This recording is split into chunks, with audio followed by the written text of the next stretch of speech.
¿Qué tal? Un saludo a partir de ahora y como cada día comenzamos este programa que se hace llamar La Mañana. Aquí estamos acompañándoles después del fin de semana y mirando a que ya este mes de junio se nos escapa de las manos. Algunas personas están mirando hacia ese viernes, el próximo viernes día 1 en el que cogen sus vacaciones y bueno, pues también de reojo ya mirando esta semanita que nos dice adiós. Aquí estamos para hablarles, contarles lo que sucede en nuestra ciudad, siempre con invitados, con invitadas, con ese doble objetivo que a mí me gusta contar y es informar, por supuesto, pero también aprender.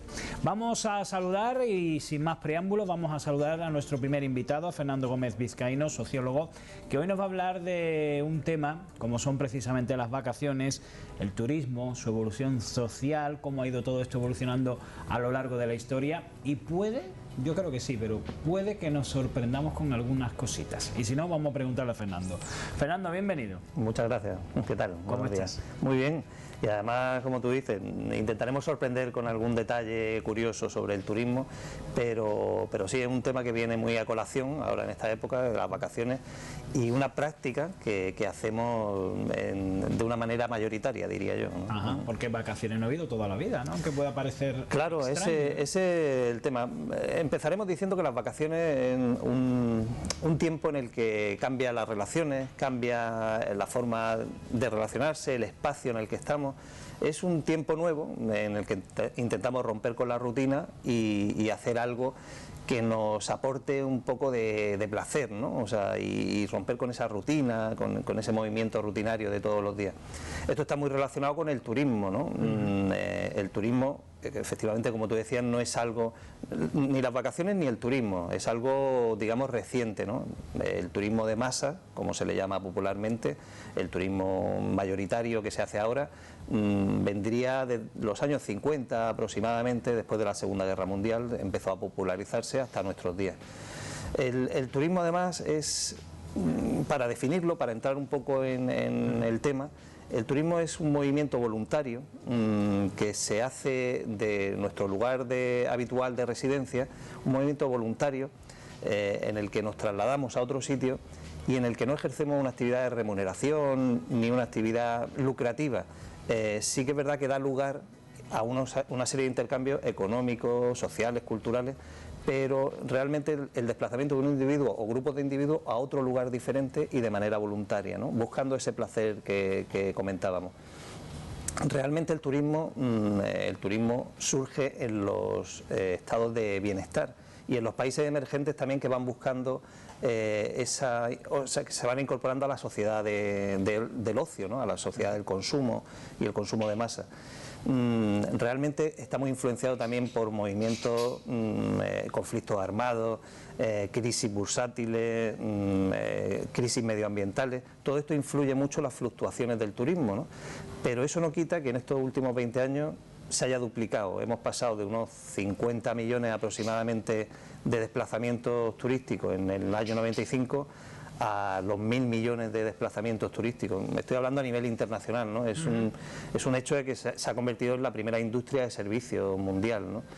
Y como comentábamos, claro, esto no tiene un surgimiento, a pesar de que la gente se lleva desplazando durante toda la vida y durante toda la historia de la humanidad, el turismo como tal lo inventaron los ingleses y lo inventó la aristocracia inglesa a finales del 17, principios del 18.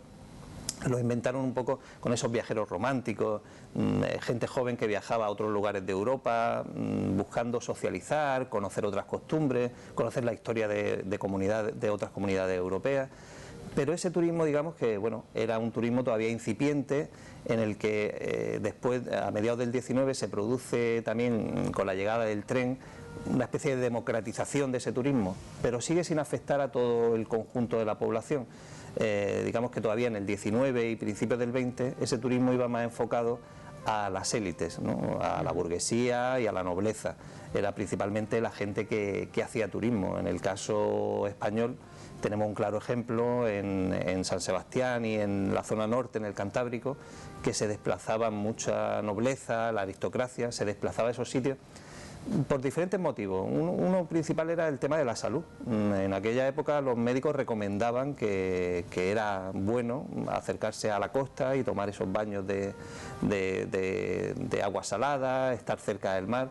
De hecho, es un momento en el que se produce la construcción de muchos balnearios en muchas zonas de España, en la que esa aristocracia, esa nobleza y esa burguesía acude masivamente. Y ahora veremos, me he traído algún documento gráfico para que veamos lo curioso, la curiosidad de esos desplazamientos que se producían por parte de la aristocracia, ¿no? Entonces, claro, ese turismo todavía es muy incipiente, afecta a las élites, pero ¿qué pasa? Que después de la Segunda Guerra Mundial se produce un periodo de paz, un aumento del nivel de vida, fundamentalmente aumentan las clases medias y por lo tanto también aumenta el poder adquisitivo de esas clases medias. Se produce también un envejecimiento de la población que hace que esa población tenga más predisposición hacia el ocio y también recursos que le permiten hacer el ocio, y realmente también hay un componente de que la gente percibe el turismo como algo factible, realizable y deseable. Entonces, digamos que a partir de los años 50, cuando acaba la Segunda Guerra Mundial, empieza a popularizarse ese turismo de masa.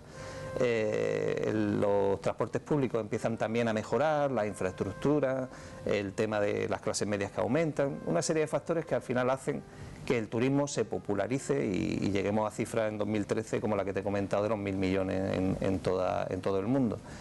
Entonces, claro, el turismo de masa, en nuestro caso concreto, en el caso español, ha tenido una significación muy importante, porque realmente aquí se produce en los años 60 un turismo que contribuye, además yo lo llamaría como un agente acelerador del cambio sociológico que se produce aquí en España, y el turismo contribuyó de una manera exagerada, porque estábamos en una sociedad en la que, por ejemplo, el bikini en los años 50 estaba prohibido.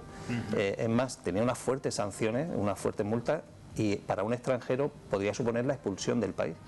Sin embargo, ante ciertas presiones, incluso ante el propio Franco, se le intenta hacer ver que había que abrirse un poquito más a estas costumbres, porque generaban una serie de divisas que eran muy importantes para el país.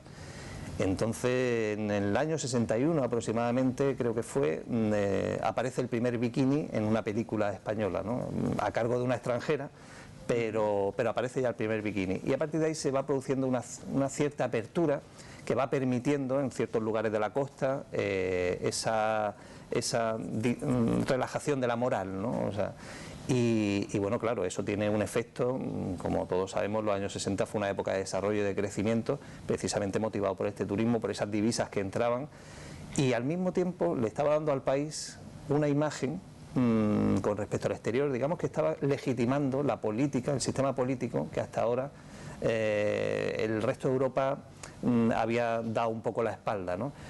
Y entramos un poco en ese sistema de países capitalistas y los países de nuestro entorno nos medio aceptan y realmente empiezan a viajar aquí como algo exótico, pero al mismo tiempo también, claro, eso tiene una consecuencia, que es que la juventud fundamentalmente ve otros modelos y otros comportamientos y claro, significa una especie de punta de lanza para lo que vendrá después, ¿no? O sea, para intentar homologarse en esas costumbres con el resto de lo que te rodea, ¿no? Pasa la censura, atraviesa ese velo que había impuesto por la política y te hace ver que alrededor tuya existen otras cosas, hay más libertad y digamos que esto acercó mucho más, como he dicho antes, fue un agente acelerador de ese cambio sociológico, ¿no? Por supuesto, en aquella época, fíjate, tan importante, ahora muy denostado, pero es cierto que surge hasta un género de cine en el que se prima todo este tema del turismo, ¿no? Y se da una imagen muy estereotipada de un typical Spanish, ¿no? Pero que realmente consigue cierta apertura, ¿no? Cierta apertura y cierta salimos de esa oscuridad un poco y nos incorporamos a la sociedad de consumo. Todo ese género de cine, como decía, esos estereotipos del macho ibérico, de la sueca, pero realmente, a pesar del estereotipo que existe, sí que esconde detrás esa aceleración del cambio, esas libertades nuevas que vendrán después, ¿no? Y fue una época muy interesante, motivada principalmente por ese turismo, para que veas cómo el turismo influye de una manera fundamental. Ahora nos encontramos en otra tesitura. Ahora, por ejemplo, en el caso de Jerez, nos damos cuenta cómo el turismo se ha convertido en una industria de primer orden, que dependemos económicamente para el empleo, para el desarrollo, de una manera, como comentábamos en otros programas que hemos hecho sobre el tejido empresarial o incluso sobre el ocio, en que se convierten en elementos fundamentales del desarrollo. No sé si estamos viendo, todavía no, ¿no? Pero bueno, ahora, por eso decía, cuando comentaba, esto es San Sebastián, la playa de San Sebastián, y esto realmente es una, le llamaban máquinas para bañarse, ¿no? ¿Máquinas para bañarse? Claro, son casas de baño. Normalmente la aristocracia, esa que comentábamos del siglo XIX, lo que hacía era desplazarse al norte a veranear, y normalmente, como en aquella época todo el tema del pudor, el tema de exhibirse públicamente en paños menores, es decir, los bañadores eran como pijamas, la mujer no podía enseñar ni el tobillo. Digamos que había mucho pudor y las normas eran muy ceñidas. Entonces normalmente la gente tenía unos carromatos tirados con bueyes que se acercaban a la playa para poder bañarse dentro de ese carromato, cambiarse allí, tirarse al agua. Pero esto es más sofisticado, esto lo utilizaba Alfonso XIII, como ves tiene unos raíles y se movía por un pequeño motorcito de vapor, y lo que hacían era acercarse a la orilla y poder bañarse con esa intimidad que exigía el pudor y la moral de la época, ¿no? Pero fíjate qué curioso hasta qué punto llegaron. Esto estuvo instalado además en San Sebastián desde finales del 19 hasta principios de... O sea, desde finales del 19 hasta principios del 20, hasta 1900 y pico, ¿no? Y poco. Pero para que veas qué curioso cómo han cambiado las costumbres, cómo empezó ese turismo incipiente, esos baños primeros, a lo que hemos llegado hasta ahora. Por supuesto, una de las cosas que ha tenido el turismo, sobre todo en el desarrollo de nuestro país en los años 60, ha sido un impacto medioambiental muy fuerte, porque ahora veremos a continuación de esta foto otra, de cómo se han transformado todo el litoral de nuestro país, ¿no? Cómo se ha transformado, cómo han surgido un montón de edificaciones. Realmente se hicieron las cosas muy mal en aquella época. Ahora sí que oímos hablar mucho del turismo sostenible, de tener en cuenta el medio ambiente, pero en aquella época fue una construcción masiva. Esto lo podemos ver muy bien aquí en esta foto que he traído, que es la playa de Valdelagrana, en los años 50. ¿Esa es la playa de Valdelagrana? Esto es la playa de Valdelagrana. Como puedes ver, ya la gente acude a bañarse, hay una especie de toldos, chiringuitos, pero no hay ni una sola construcción, ni un solo edificio. Esto sería bueno compararlo con una imagen actual, pero bueno, la tenemos todos en mente como es Valdelagrana ahora. Pero esto no ha pasado solo, no es exclusivo solo de aquí, ha pasado en el Levante, en toda la zona costera. Sobre todo la más afectada ha sido el Levante, fundamentalmente, y la zona de Andalucía también, de Mediterránea, con esa construcción desaforada. Claro, date cuenta que daba lugar a una generación de divisas muy importante. Claro. Daba mucho empleo, la construcción en esos momentos fue un motor importante, pero claro, se hizo a costa de sacrificar mucho paisaje natural, y tenemos varios ejemplos como la Manga del Mar Menor o toda la zona levantina desde Valencia. Se han cometido auténticos atropellos al medio ambiente. Pero bueno, era una época en la que solo se pensaba en la ganancia económica y que la venida de turistas y la compra de apartamentos, fíjate, no lo he comparado con Valdelagrana en la foto posterior que vamos a ver ahora, pero podemos ver la playa de Benidorm. Y seguramente si vemos una foto antigua de la playa de Benidorm era muy parecida a Valdelagrana, ¿no? Entonces, ese turismo, ese gusto además de las personas por acudir un poco en masa, ¿no?, a los sitios. Yo quería hoy comentar un documental muy interesante que hay de la televisión francesa, además se puede ver en internet porque lo emitió la televisión española en Documentos TV, que se llama Homo Turisticus. Homo Turisticus. Homo Turisticus. Y lo hace desde un punto de vista de la ironía, pero se acerca mucho a la realidad, porque lo que intenta poner de manifiesto es que hay tantos tipos de turismo como tipos de individuos hay, y hace una clasificación de siete tipos de Homo turisticus, ¿no? Lo analiza además desde un punto de vista como si fuera un documental de animales. Ajá. O sea, y son especies, y entonces el Homo turístico lo hace como una evolución del Homo sapiens, y dentro del Homo turístico diferencia siete tipos, ¿no? Uno es el deportista, el Homo turístico deportista, que es el que va buscando en el turismo el movimiento continuo, el deporte, la acción, busca eso, ese es el espacio que busca: montar en piragua, escalar una montaña. Todo deporte, ¿no? Todo el deporte, nunca está satisfecho totalmente. Luego hay otro Homo turisticus, que es el Homo turisticus sedentario, que es decir, que lo describe como una persona que sobre todo se puede localizar en las playas y que se adapta, se mimetiza con el ambiente y realmente reproduce su hogar, pero en el sitio donde ha llegado, ¿no? Y no suele moverse del sitio. Luego hay un Homo turisticus gregario, que dice que es el que nunca está en su guarida, pero que lo que hace es juntarse con otros congéneres y bueno, participar un poco del ambiente que les rodea, pero nunca en su guarida, siempre saliendo en grupo, en masa, como veíamos un poco. Hay otro que es el crucerista, muy característico de estos últimos años, se ha popularizado mucho, que lo describe como un desplazamiento en colmenas en el que tiene todos los servicios a su disposición. Ahora veremos también una foto de un crucero para ver lo que comentábamos.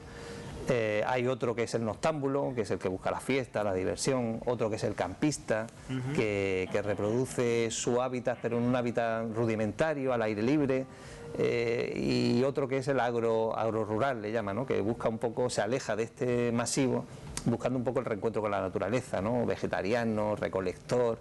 Y es muy curioso. Yo desde aquí, si alguien tiene la oportunidad de echarle un vistazo a ese documental, que se emitió en televisión española, pero se puede encontrar ya en internet, en YouTube, y verlo, porque realmente desde el punto de vista irónico sí que nos acerca a esos tipos de turismo y de turistas, ¿no? Y cómo también influyen en la economía, en la cultura, en el medio ambiente, en el impacto que tienen en las sociedades. El turismo es realmente un elemento muy dinamizador de la sociedad. Estamos viendo ahora lo veremos, una foto, fíjate cómo a qué extremo llegamos. Esto es una playa artificial en Japón.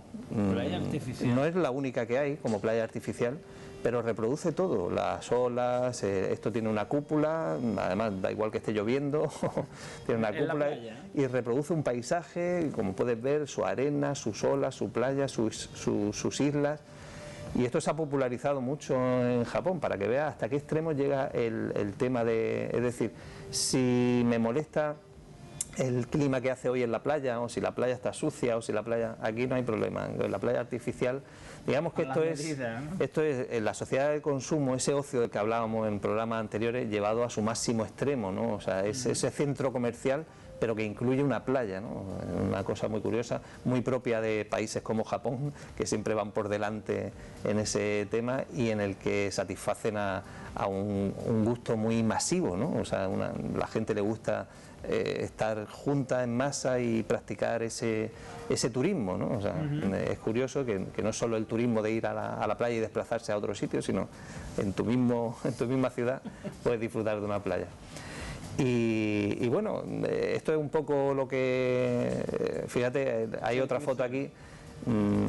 Cuando hablaba del Homo turisticus crucerista, quería destacar con esta foto el que realmente son auténticas colmenas. Son auténticas colmenas en las que la gente se desplaza, en el que tiene todo a su disposición, o sea, porque estos cruceros ponen a disposición tuya todo tipo de actividades, en la que ven muchos países en muy poco tiempo y en la que vas viajando. Fíjate, hay incluso un crucero, no es este en concreto, creo, no es porque no tiene el brazo, pero tiene un brazo extensible en cubierta, que lo que hace, mete a un grupo de gente y ese brazo se desplaza y vas como navegando, pero por encima del agua, fuera del barco, en una especie de cabina, ¿no? O sea, fíjate lo que va buscando un poco, esas sensaciones que busca producir en el turista, ¿no? Diferente, pero que al final todo esto es una homogeneización, ¿no? Fíjate qué curiosa esta foto, que esto es el Museo del Louvre, con el cuadro de la Gioconda. La he traído sobre todo para que nos demos cuenta de qué poca exclusividad hay en ese turismo de masas, ¿no? Y cómo al final todos nos comportamos como un individuo muy gregario, que seguimos una serie de comportamientos y en vez de disfrutar a lo mejor de la visión del cuadro, estamos más pendientes de hacer la foto y de llevarnos ese recuerdo en el bolsillo, en nuestra pequeña pantalla, y al final nos hemos convertido en una especie de rebaño que realmente no disfruta, sino que se ha metido en una senda de consumo masivo, dictado un poco por las grandes marcas, las grandes firmas, pero conducidos y realmente con un impacto muy negativo, pienso yo, para las zonas. Las zonas en un principio pueden, las zonas de acogida turística, pueden pensar, como decía antes, que son una llegada de divisas, pero que en el fondo, si esto no se hace de una manera sostenible, se puede convertir al final en algo que degrade el medio ambiente, que degrade realmente el sentido de los sitios, los lugares, los convierta en algo que no son, ¿no? Y pierdan su autenticidad y su originalidad, ¿no? De hecho, leyendo documentación, hay algún sociólogo que plantea que para preservar todos estos lugares, como las pirámides de Egipto, el Museo del Louvre, sitios que a lo mejor necesitan un cierto cuidado, que toda esta gente lo que está dañando a lo mejor con su paso, y propone la creación es muy curioso, pero es así, propone la creación de parques temáticos, donde tú en un parque temático puedas ver perfectamente reproducido las pirámides de Egipto, la muralla china, o sea, te puedas desplazar por todo el mundo viendo reproducciones muy bien hechas, pero no las auténticas, y así preservaríamos. Digamos que una exageración también, pero sí es cierto que este turismo de masa, este homo turisticus en lo que nos hemos convertido, sí que está teniendo unas consecuencias muy negativas para los lugares de acogida, ¿no? Y realmente está desvirtuando y, bueno, muchas veces produciendo un impacto difícilmente reversible luego. Por lo tanto, tiene mucho sentido ese concepto del que hablábamos del turismo sostenible. Creo que es la clave, ¿no? Ese turismo tiene que seguir, es una industria muy potente, que genera mucha actividad económica, mucho empleo a su alrededor, pero debemos hacerlo no matar a la gallina de los huevos de oro, como se suele decir, que en muchos sitios sí lo han hecho ya. O sea. Pues sí. Bueno, pues Fernando, ¿queda añadir algo? No. Ya hemos hecho un repaso. Sí. Bueno, has hecho, yo no, yo he escuchado atentamente un repaso a... Nada, he intentado hacerlo desde un punto de vista un poquito ameno. Sí, lo es. Y que la gente, sobre todo, mi intención siempre es la misma, que la gente yo le ayude un poco a tener otra visión en cosas que no se había fijado, que son evidentes, pero simplemente cuando te las muestran de esa manera, pues a lo mejor adquiere un poquito de conciencia y un poquito de criterio, pues sí, que ayude a que las cosas sean mejor. Pues así ha sido. Fernando, muchísimas gracias por acercarnos las vacaciones, el turismo y la evolución social. Y bueno, pues agradecerte que hayas estado con nosotros, porque este programa también está llegando a terminar lo que es la temporada. Y bueno, pues agradecerte todos estos días que nos ha acompañado, en el que hemos aprendido mucho, que eso es lo que intentábamos. Muchas gracias a vosotros, porque la verdad es que aquí me siento bastante a gusto. Aquí me explayo yo. Pues cuando tú quieras ya sabes dónde estamos. Muchas gracias. Feliz verano, ¿eh? Igualmente. Bueno, pues nosotros ahora vamos a hacer una pequeña pausa. Enseguida regresamos con más protagonistas y más asuntos. Hasta ahora.